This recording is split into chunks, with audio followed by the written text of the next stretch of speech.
വരാൻ പോകുന്നതും ഇനി വരുന്നതുമായ തിരഞ്ഞെടുപ്പ് എന്ന് പറയുന്നത് PR ഏജന്റുമാരുടെ തിരഞ്ഞെടുപ്പ് പ്രചരണത്തിന്റെയും ഡാറ്റ അനാലിസിസിന്റെയും ഒരു തിരഞ്ഞെടുപ്പ് യുദ്ധമായി മാറും. അങ്ങനെ മാറുമ്പോൾ സംഭവിച്ചു പോകുന്നത് നിങ്ങളുടെ റഡാറുകളിൽ നിന്ന് അതിദരിദ്രനായ മനുഷ്യൻ അപ്രത്യക്ഷരാവുകയും വോട്ടിന് ശേഷിയുള്ള സമൂഹത്തിന് കൂടുതൽ പ്രാധാന്യം ഉണ്ടാവുകയും അവൻ അധികാരത്തിൽ നിശ്ചയിക്കുന്ന അവസ്ഥയുണ്ടാവുകയും ചെയ്യും. ഈ സർക്കാരിനെ ഞാൻ അനുകൂലിക്കുന്ന ഏറ്റവും പ്രധാനപ്പെട്ട പോയിന്റ്, ബാക്കി വികസനവും ബാക്കി എല്ലാ കാര്യങ്ങളും അതവിടെ നിൽക്കട്ടെ, ഒരേ ഒരു പ്രധാനപ്പെട്ട ഘടകം എന്ന് പറയുന്നത് റാൻസിയർ എന്ന ഫ്രഞ്ച് ചിന്തകൻ പറയുന്നത് പോലെ ഏറ്റവും അദൃശ്യവൽക്കരിക്കപ്പെട്ട മനുഷ്യനെ ദൃശ്യവൽക്കരിക്കാനുള്ള ഒരു ശ്രമം ഒരു സർക്കാർ നടത്തുന്നുണ്ടെങ്കിൽ, കേൾക്കാത്തവന്റെ ശബ്ദം കേൾപ്പിക്കാൻ ഒരു സംവിധാനം നടത്തുന്നുണ്ടെങ്കിൽ അതാണ് യഥാർത്ഥത്തിൽ ജനാധിപത്യം. അതിദാരിദ്ര്യമുക്തം എന്ന് പറയുന്ന പദ്ധതി ഒരു PR വർക്കല്ല എന്ന് വിശ്വസിക്കുന്ന ഒരു മാധ്യമ പ്രവർത്തകനാണ് ഞാൻ. കാരണം സഖാവ് PR രാജന്റെ പേരിലുള്ള ഒരു പുരസ്കാരം ഏറ്റുവാങ്ങാൻ കഴിഞ്ഞതിലുള്ള സ്നേഹവും നന്ദിയും ആദ്യമേ തന്നെ എല്ലാവരും പ്രോത്സാഹിപ്പിച്ചു. ഈ പുരസ്കാരം CPM-ന്റെ ഒരു ജില്ലാ സെക്രട്ടറിയുടെ പേരിലായതുകൊണ്ട് ഈ പുരസ്കാരത്തിന് വേണ്ടി എന്നെ തിരഞ്ഞെടുത്തത് ഒരു പാർട്ടിക്ക് വേണ്ടി അഭിപ്രായം പറയുന്നയാൾ എന്ന നിലയിലല്ല എന്ന് ഞാൻ കരുതുന്നു. ഞാൻ അങ്ങനെ ഉദ്ദേശിച്ചിട്ടുമില്ല, ഇനി ഭാവിയിൽ അങ്ങനെ ചെയ്യാൻ ഉദ്ദേശിക്കുന്നില്ല. കാരണം അധികാരത്തോട് എപ്പോഴും കലഹിച്ചുകൊണ്ടേ മാധ്യമങ്ങൾക്ക് നിൽക്കാൻ കഴിയും. പക്ഷെ അതിന്റെ അർത്ഥം ഒരു സത്യാനന്തര കാലത്ത് അധികാരത്തിലിരിക്കുന്ന ഇടതുപക്ഷ സർക്കാരിനെ ഏത് അവാസ്തവങ്ങളായ പ്രചരണങ്ങളിലൂടെയും നമുക്ക് നേരിടാമെന്നൊരു കൂട്ടർ വൈമിക്കുമ്പോൾ വസ്തുതകൾ പറയുകയാണ് ആ സമയത്ത് ഇടതുപക്ഷം എന്നാണ് ഞാൻ വിശ്വസിക്കുന്നത്. അതിനുമപ്പുറത്തേക്ക് CPM എന്ന് പറയുന്ന പാർട്ടിയുടെ ഒരു തരത്തിലുള്ള PR വർക്കും ഞാൻ ഏറ്റെടുത്തിട്ടില്ല. എല്ലാ CPM നേതാക്കളുമായും എനിക്കുള്ള ബന്ധം എല്ലാ കോൺഗ്രസ് നേതാക്കളുമായുള്ള ബന്ധം പോലെ തന്നെയാണ്. പക്ഷെ വസ്തുതകൾ പറയുന്നത് ഇടതുപക്ഷത്തിന്റെ രാഷ്ട്രീയമാണ് എന്ന് വിശ്വസിക്കുന്ന ഒരാളാണ് ഞാൻ. പലരും ചോദിക്കും, ഈ മാധ്യമ പ്രവർത്തനത്തിന്റെ ധാർമ്മികതയെ കുറിച്ച് നമ്മൾ ധാരാളം ക്ലാസുകൾ എടുക്കാറുണ്ട്. ഞാൻ അടുത്തിടെ ഒരു ഡിബേറ്റിൽ പറഞ്ഞു, കാൾ മാർക്സ് ഒരു പത്രപ്രവർത്തകനായിരുന്നു എന്നുള്ളത് നമ്മളിൽ ചിലരൊക്കെ മറന്നുപോകുന്നു. അദ്ദേഹം 1842 റെനീഷ്യസ് ഷൂട്ടിംഗ് എന്ന് പറയുന്ന പത്രം തുടങ്ങുമ്പോൾ ഒരു വർഷക്കാലം മാത്രമേ ആ പത്രത്തിന്റെ എഡിറ്റർ സ്ഥാനത്ത് അദ്ദേഹത്തിന് ഇരിക്കാൻ കഴിഞ്ഞുള്ളൂ. പ്രഷ്യൻ ഭരണാധികാരികളാണ് പിന്നീട് ആ പത്രത്തെ അടച്ചുപൂട്ടി അദ്ദേഹത്തെ നാട് കടത്തുന്നത്. നന്നായി പത്രപ്രവർത്തനം നടത്തിയാൽ ഏറെക്കാലം ആ പത്രപ്രവർത്തനത്തിൽ തുടരാൻ കഴിയില്ല എന്നത് ആദ്യം തെളിയിക്കുന്നത് കാൾ മാർക്സ് ആണ്. പിന്നെ നമ്മുടെ നാട്ടിൽ സ്വദേശാഭിമാനി രാമകൃഷ്ണപിള്ളയുണ്ട്. 5-6 വർഷം മാത്രമേ സ്വദേശാഭിമാനി രാമകൃഷ്ണപിള്ള ആ പത്രത്തിന്റെ തലപ്പത്തിരുന്നിട്ടുള്ളൂ. കേസരിയുണ്ട്, കുറച്ചു കാലം മാത്രമേ പത്രത്തിന്റെ തലപ്പത്തിരുന്നിട്ടുള്ളൂ. പത്രാധിപന്മാർ പത്രത്തെക്കാൾ മുമ്പേ തന്നെ പത്രങ്ങൾ അസ്തമിച്ചു പോയൊരു കാലം നമുക്കുണ്ട്. അത്രയും പോരാട്ടമാണ് പത്രങ്ങൾ നടത്തിയത് എന്നുള്ളതാണ്. പക്ഷേ ഇപ്പോ നമ്മുടെ കാലത്ത് നമ്മൾ നേരിടുന്ന ഏറ്റവും വലിയ പ്രതിസന്ധി ഒരു സത്യാനന്തര കാലത്ത് വസ്തുതകളെക്കാൾ അപ്പുറം വൈകാരികമായിട്ടുള്ള പ്രചരണത്തിന് ആക്കം കൂടുതൽ കാലമാണ്. നേരത്തെ വാൾട്ടർ ലിപ്മാന്റെ കാര്യം ദിനേശിനോട് സംസാരിച്ചു. വാൾട്ടർ ലിപ്മാൻ അവരെ കൂടി അടങ്ങുന്ന ഒരു സംഘടനയുണ്ടായിരുന്നു. 1914 വുഡ്രോ വിൽസൺ അമേരിക്കൻ പ്രസിഡന്റ് ആയിരുന്ന സമയത്ത് 1-ാം ലോക മഹായുദ്ധം നടക്കുമ്പോൾ അമേരിക്കൻ ജനതയ്ക്ക് ആ യുദ്ധത്തിൽ പങ്കെടുക്കാൻ ഒരു താല്പര്യവും ഉണ്ടായിരുന്നില്ല. പെട്ടെന്ന് വുഡ്രോ വിൽസന് തോന്നി, ഇതിങ്ങനെ പോയാൽ കാര്യം ശരിയാവില്ല. അമേരിക്ക യുദ്ധത്തിൽ പങ്കെടുപ്പിക്കണമെങ്കിൽ അമേരിക്കൻ ജനതയ്ക്ക് താല്പര്യം ഉണ്ടാവണം. അമേരിക്കൻ ജനതയിലേക്ക് യുദ്ധവെറി എങ്ങനെയാണ് പകർത്തേണ്ടത് എന്ന് ആലോചിച്ചപ്പോഴാണ് ജോർജ് ക്രീൽ എന്ന് പറയുന്ന അന്നത്തെ ഒരു പത്രപ്രവർത്തകനെയും ഒരു അക്കാഡമിക് വിദഗ്ധനെയും ഒരുമിച്ച് ചേർത്തൊരു കമ്മിറ്റി ഉണ്ടാക്കി. ആ കമ്മിറ്റിയുടെ പേര് ക്രീൽ കമ്മിറ്റി എന്നുള്ളതാണ്. ആധുനിക കാലത്ത് പ്രൊപ്പഗാൻഡയുടെ ചരിത്രത്തിലെ ആദ്യത്തെ നിമിഷം എന്ന് പറയുന്നത് ഒരു യുദ്ധമുണ്ടാക്കാൻ വേണ്ടി ഒരു പ്രസിഡന്റ് ഒരു പ്രചരണ സമിതിയെ, ഒരു പ്രൊപ്പഗാൻഡ ടീമിനെ നിശ്ചയിച്ചതാണ്. അത് ജോർജ് ക്രീൽ അധ്യക്ഷനായ കമ്മിറ്റിയാണ്. ആ കമ്മിറ്റി ചുരുക്കം ചില ദിവസങ്ങൾ കൊണ്ട്, അന്ന് ടെലിവിഷൻ ഇല്ല, അന്ന് ഈ പറയുന്ന ഡോക്യുമെന്ററികളും കാര്യമായിട്ട് സംപ്രേഷണം ചെയ്യാൻ കഴിയില്ല, പോസ്റ്ററുകളിലൂടെ ചെറിയ ചെറിയ ഗ്രൂപ്പുകളായിട്ട് തിരിഞ്ഞ മനുഷ്യർ കവലകളിൽ നടത്തിയ പ്രസംഗങ്ങളിലൂടെ അന്ന് യുദ്ധത്തിനൊട്ടും താല്പര്യമില്ലാതെ ജനതയെ യുദ്ധവെറിയന്മാരാക്കി മാറ്റി. 6 മാസം കൊണ്ട് അമേരിക്ക പറഞ്ഞു, ഞങ്ങൾക്ക് യുദ്ധം വേണം. അത്രയുമാണ് ശക്തി എന്ന് പറയുന്നത്. വാൾട്ടർ ലിപ്മാൻ തന്നെ പറയുന്നുണ്ട് തന്റെ പബ്ലിക് ഒപ്പീനിയൻ എന്ന പുസ്തകത്തിൽ, ജനാധിപത്യത്തിൽ പൊതുജനാഭിപ്രായങ്ങളെ രൂപപ്പെടുത്തുന്ന ഒരു കലയാണ്, അത് ആയുധമാണ്. ഫാസിസത്തിൽ എങ്ങനെയാണ് ഒരു മർദ്ദന ഉപകരണം പ്രധാനപ്പെട്ട ആയുധമായി മാറുന്നത്, അതുപോലെയാണ് ജനാധിപത്യത്തിൽ ഇൻവിസിബിളായി നമുക്ക് നേരിട്ടറിയാതെ നമ്മുടെ മനസ്സിനെ, നമ്മുടെ തലച്ചോറിനെ നിരന്തരം കീഴ്പ്പെടുത്തിക്കൊണ്ടിരിക്കുന്ന ആശയമായിട്ട് പബ്ലിക് ഒപ്പീനിയനെ ക്രിയേറ്റ് ചെയ്യുന്നത്. അതൊരു കലയായി മാറുന്നത് 19ാം നൂറ്റാണ്ടിന്റെ തുടക്കത്തിലാണ്. പക്ഷെ നമ്മൾ അത് വളരെ കൃത്യമായി അനുഭവിച്ചു തുടങ്ങുന്നത് 21ാം നൂറ്റാണ്ടിന്റെ ആദ്യത്തെ ദശകങ്ങളിലാണ്. പബ്ലിക് ഒപ്പീനിയൻ ഈ പൊതുജനാഭിപ്രായത്തെ രൂപപ്പെടുത്തിക്കൊണ്ട് ഇങ്ങനെ നിരന്തരമായിട്ടുള്ള വസ്തുതാവിരുദ്ധമായ കാര്യങ്ങൾ സംസാരിക്കുമ്പോൾ വസ്തുതകളിൽ ഊന്നി നിന്ന് സംസാരിക്കുക എന്നുള്ളത്, ഒരിക്കൽ കൂടി പറയുന്നു, ഒരു ഇടതുപക്ഷ രാഷ്ട്രീയമാണ് എന്നാണ് ഞാൻ കരുതുന്നത്. അതുകൊണ്ടാണ് ഈ ഇടതുപക്ഷമാണ് നിങ്ങൾ എന്ന് പറയുമ്പോൾ എനിക്കതിൽ ഒട്ടും വേദനയില്ലാത്തതിന്റെ കാരണവും അതാണ്. നമ്മുടെ സമൂഹം എന്തായിരിക്കണം എന്നുള്ള കാഴ്ചപ്പാടിന് നിങ്ങൾക്ക് വളരെ വേഗം വലതുപക്ഷമാവാം. നിങ്ങൾക്ക് വലതുപക്ഷമാകാൻ ഒരൊറ്റ കാര്യം ചെയ്താൽ മതി. നിങ്ങൾ അധികാര ഘടനയോട് ചേർന്ന് നിന്നാൽ നിങ്ങൾ വലതുപക്ഷമായി. അതിനകത്ത് പാരമ്പര്യവാദത്തിന് കൂടി അടിയുറച്ചതാകുമ്പോൾ അത് തീവ്രമായ വലതുപക്ഷമായി മാറും.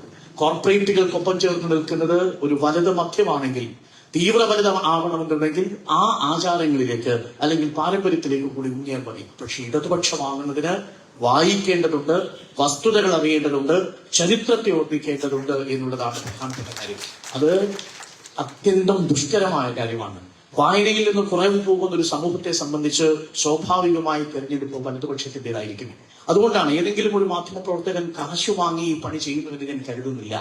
പകരം അറിയാതെ ആ വസ്തുതകൾക്ക് പിന്നാലെ പോകാനുള്ള അയാളുടെ പരിശ്രമത്തെ കുറയ്ക്കുന്ന ഒരു സാംസ്കാരിക ബോധം, ഒരു സാംസ്കാരിക പരിസരം നമ്മുടെ ചുറ്റുമുണ്ട് എന്നാണ് ഞാൻ മനസ്സിലാക്കുന്നത്. ചുരുങ്ങിയ വാക്കുകളിൽ ഞാൻ അവസാനിപ്പിക്കാം. ഞാൻ എപ്പോഴും എന്റെ മാധ്യമ സുഹൃത്തുക്കളോടും വിദ്യാർത്ഥികളോടും ഞാൻ പറയുന്നത് കഥയുണ്ട്. നിങ്ങളും കേട്ടിട്ടുണ്ടാവും. ഒരു മാധ്യമപ്രവർത്തകൻ എങ്ങനെയായിരിക്കണം എന്ന ചോദ്യത്തിന് ഭോപ്പാലിലെ ദുരന്തത്തെയാണ് നമ്മൾ സാധാരണ ചൂണ്ടിക്കാണിക്കുന്നത്. ഭോപ്പാലിൽ 1984 നീതിയിൽ ഐസോസൈനൈറ്റ് വാതകം ഡിസംബർ മാസത്തിലെ തണുപ്പുള്ള രാത്രിയിൽ പടരുന്നു. ആ സമയത്ത് ഭോപ്പാൽ റെയിൽവേ സ്റ്റേഷനിൽ വന്നിറങ്ങിയ ഒരു തീവണ്ടി, ഖരഗ്പൂരിൽ നിന്ന് കാൺപൂരിലേക്ക് വരുന്നൊരു തീവണ്ടി. ആ തീവണ്ടിയിൽ നിറയെ യാത്രക്കാർ. ആ സമയത്ത് സ്റ്റേഷൻ മാസ്റ്ററെ വിളിച്ചിട്ട് കിട്ടുന്നില്ല. ഗുലാം ദസ്തികർ എന്ന് പറയുന്ന ഡെപ്യൂട്ടി സ്റ്റേഷൻ മാസ്റ്റർ അതിവേഗം സ്റ്റേഷൻ മാസ്റ്ററെ വിളിക്കാൻ ശ്രമിച്ചിട്ട് പരാജയപ്പെട്ട് കയ്യിൽ കണ്ട ആ പച്ച കുടിയെടുത്ത് ആ തീവണ്ടിക്ക് കാണിക്കുന്നു. ആ തീവണ്ടി അവിടെ വിട്ടു പോകുന്നു. സ്റ്റേഷൻ മാസ്റ്ററുടെ ഉത്തരവില്ലാതെ ആ തീവണ്ടി അവിടെ നിന്ന് പറഞ്ഞു വിട്ട് തുടർന്ന് വരുന്ന വണ്ടികൾ നിയന്ത്രിച്ച് ആ മനുഷ്യൻ, ആ ഡെപ്യൂട്ടി സ്റ്റേഷൻ മാസ്റ്റർ തുടരുകയാണ്. പിന്നീട് അദ്ദേഹം ശ്വാസകോശ സംബന്ധമായ അസുഖങ്ങളെ തുടർന്നാണ് മരിക്കുന്നത്. അപ്പൊ അദ്ദേഹം സ്റ്റേഷൻ മാസ്റ്ററുടെ മുറിയിൽ പോകുമ്പോൾ കാണുന്നത് സ്റ്റേഷൻ മാസ്റ്റർ തന്റെ കയ്യിലൊരു ഫോൺ റിസീവർ എടുത്ത കസേരയിൽ ഇരുന്ന് നിശ്ചലനായിരിക്കുന്ന ചിത്രമാണ് കാണുന്നത്. യഥാർത്ഥത്തിൽ മറ്റുള്ളവർക്ക് വേണ്ടി വിഷവാതകം വിട്ടുകൊടുക്കാതെ ആ വിഷവാതകം ശ്വസിച്ച് നിങ്ങൾ റെയിൽവേ സ്റ്റേഷനിലെ സ്റ്റേഷൻ മാസ്റ്ററെ പോലെ ആ കസേരയിൽ ഇരുന്ന് മരിക്കാൻ വിധിക്കപ്പെട്ടാലും അത് തിരഞ്ഞെടുക്കുന്നവരാണ് യഥാർത്ഥത്തിൽ മാധ്യമ പ്രവർത്തകൻ എന്നതാണ് ചരിത്രം നമ്മെ പഠിപ്പിക്കുന്നത്. ആ വിഷവാതകം ശ്വസിക്കാനുള്ള പ്രേരണയാണ് യഥാർത്ഥത്തിൽ നമ്മെ പഠിപ്പിക്കുന്നത്. നിർഭാഗ്യവശാൽ അതാണോ ആധുനിക കാലത്ത് മാധ്യമപ്രവർത്തനം എന്നുള്ളത് നമ്മൾ ആത്മവിമർശനത്തോടുകൂടി തന്നെ ചോദിക്കുന്നുണ്ട്. ഇതാണ് യഥാർത്ഥത്തിൽ അതിന്റെ അന്തസത്തയായി അടങ്ങിയിരിക്കുന്നത്. വസ്തുതകളെ നിരന്തരം ചെയ്യുകൊണ്ടിരിക്കുക എന്നത് മാത്രമാണ് ഇപ്പോൾ നമ്മൾ ചെയ്യേണ്ടത് എന്നത് ഞാൻ മനസ്സിലാക്കുന്നു. അത് വളരെ പ്രധാനപ്പെട്ട കാര്യമാണ്. ഒരു കാലത്ത് വസ്തുതയ്ക്കൊരു രാഷ്ട്രീയം ഉണ്ടായിരുന്നു.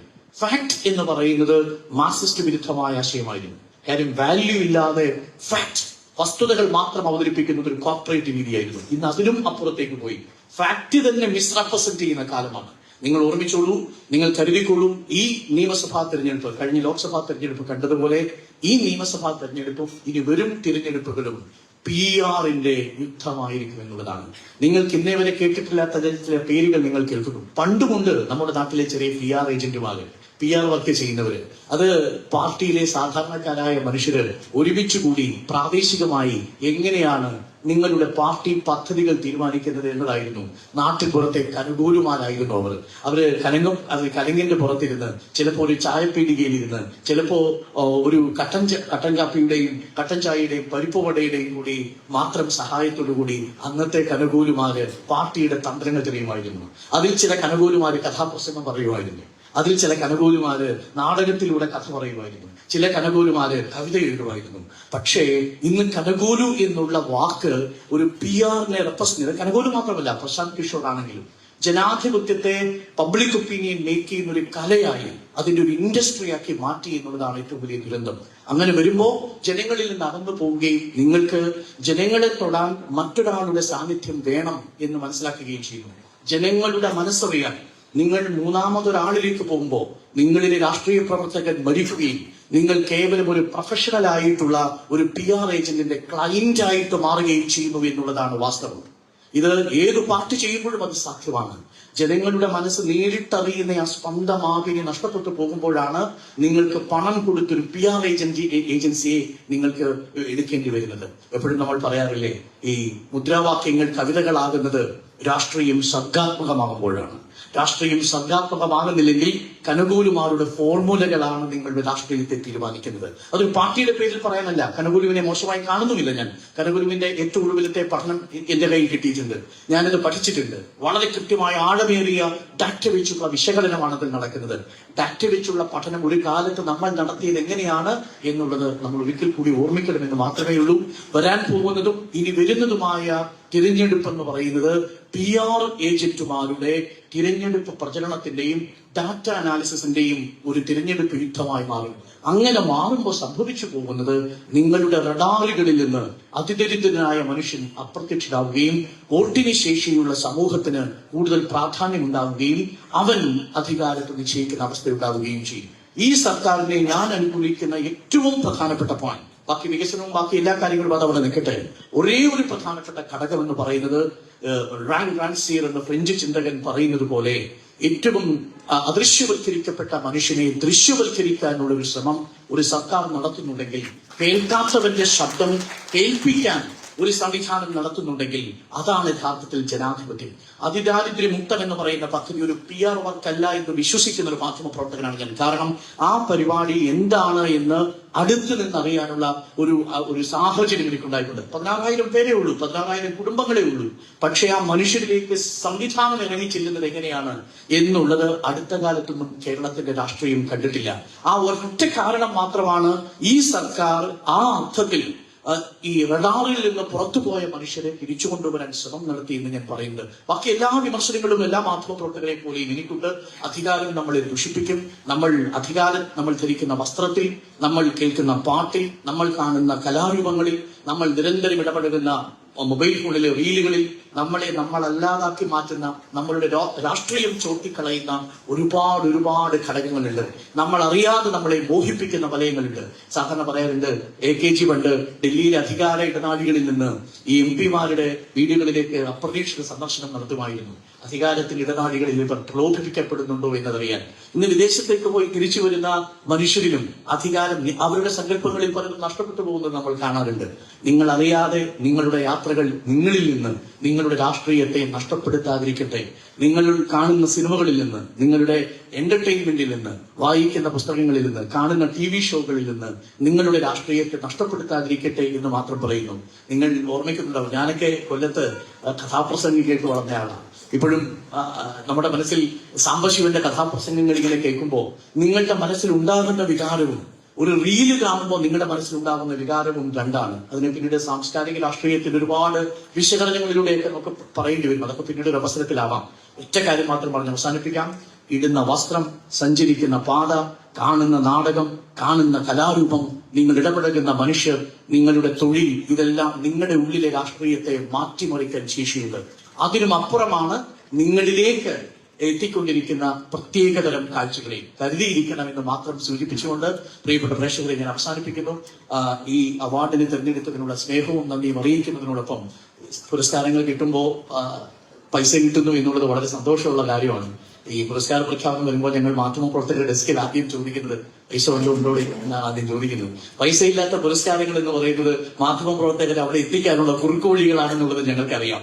ചില പരിപാടികളിൽ ചില മാധ്യമപ്രവർത്തകർ വരണം എന്നുള്ളത് കൊണ്ട് ഒരു പുരസ്കാരം എന്ന് പറയുന്നത്, പുരസ്കാരം എന്ന് പറയുന്നത് ഒരു ഫലകമാണ്. ആ ഫലകം സ്വീകരിക്കാൻ വേണ്ടി വരും എന്നവർക്കറിയാം. അപ്പോ അങ്ങനെ, പക്ഷേ ചില പുരസ്കാരങ്ങൾക്ക് ഈ പൈസയേക്കാൾ വലിയ തിളക്കമുണ്ട്. എനിക്ക് PR രാജന്റെ പേരിലുള്ള പുരസ്കാരത്തിന്റെ പ്രശസ്തി പത്രവും ആ ഫലകവും മാത്രമേ ഞാൻ എന്റെ വീട്ടിലേക്ക് കൊണ്ടുപോകാൻ ആഗ്രഹിക്കുന്നുള്ളൂ. കാരണം അദ്ദേഹത്തിന്റെ പേര് വീട്ടിലിരിക്കുന്നതിനേക്കാൾ വലിയ ഒരു മഹത്വം അദ്ദേഹത്തിന്റെ പേരിലുള്ള 25,000 രൂപയ്ക്ക് ഇല്ല എന്ന് ഞാൻ കരുതുന്നു. പൈസ കുറച്ച് കാണുകയില്ല. ആ പൈസ കൊണ്ട് ഒരുപാട് കാര്യങ്ങൾ നമുക്ക് ചെയ്യാൻ പറ്റും. താരതമ്യേന നല്ല തുകയുമാണ്, നല്ല ഭാരവുമുണ്ട്. 25,000 രൂപയാണ് എന്നാണ് ഞാൻ മനസ്സിലാക്കുന്നത്. അദ്ദേഹം പറഞ്ഞതും അതാണ്.